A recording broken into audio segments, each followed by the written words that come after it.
असम में सीए के नए रूल को लेकर असम के कांग्रेस रियासती सदर और एमपी गौरव गोगोई ने रद्द-ए-अमल का इजहार किया है। सलाम टीवी से खास बातचीत करते हुए उन्होंने कहा कि भारत सरकार ने जो सीए को लेकर दूसरे मुल्क के माइनॉरिटी, हिंदू, क्रिश्चियन, पारसी इन लोगों की सिटीजनशिप का वक्त बदलकर 2024 के 31 दिसंबर किया है। यह असम अकॉर्ड के खिलाफ है और इससे भारतीय जनता पार्टी का घमंड साफ नजर आ रहा है। जो असम के अवाम इस बार भारतीय जनता पार्टी के आने वाले चुनाव में उसको दिखाएगी रिजल्ट।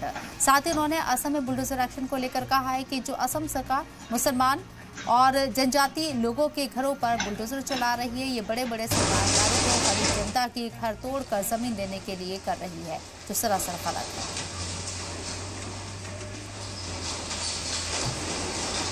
असम के हर समुदाय के घरों पर बुलडोजर चल रहा है। कुछ ही दिन पहले हाईकोर्ट में भी एक जो चर्चा हुआ था कि किस प्रकार से असम के जनजाति के 3000 बीघा माटी बिना उनके साथ चर्चा किए हुए उनसे छीना जा रहा है। इस प्रकार से असम के सर समाज का ज़मीन हिमंत बिश्व शर्मा जी की सरकार छीन रही है और बड़े बड़े उद्योगपतियों के हाथ में सौंप रही है।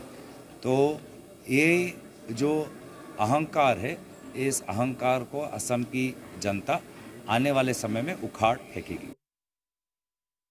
सांसद तथा असम प्रदेश के प्रदेश अध्यक्ष गौरव गोगोई से हमने खास बातचीत की। बातचीत के दौरान उन्होंने जो सीएए को लेकर जो भारत सरकार ने जो एक नया नियम लागू किया है कि 2024 तक जो दूसरे देश के जो अल्पसंख्यक लोग हैं, हिंदू, जैन, क्रिश्चियन और पारसी लोगों को नागरिकता दी जाएगी, इसी को लेकर उन्होंने नाराजगी व्यक्त की है। उन्होंने कहा है कि जो भारतीय जनता पार्टी जो असम के मुख्यमंत्री है वो अहंकार के कारण इस तरह से जो काम में लगे हुए हैं। उन्होंने साफ तौर से और एक बात कही है, जो बुलडोजर एक्शन जो लगातार मुसलमानों के साथ साथ जो जनजाति लोगों के घर में भी चल रही है। और उन्होंने साफ तौर से मुख्यमंत्री को आरोप लगाया कि जो बुलडोजर चला रहे हैं उन जमीनों को जो बड़े बड़े औद्योगिक को देने वाले हैं, इस पर भी उन्होंने नाराजगी व्यक्त की है।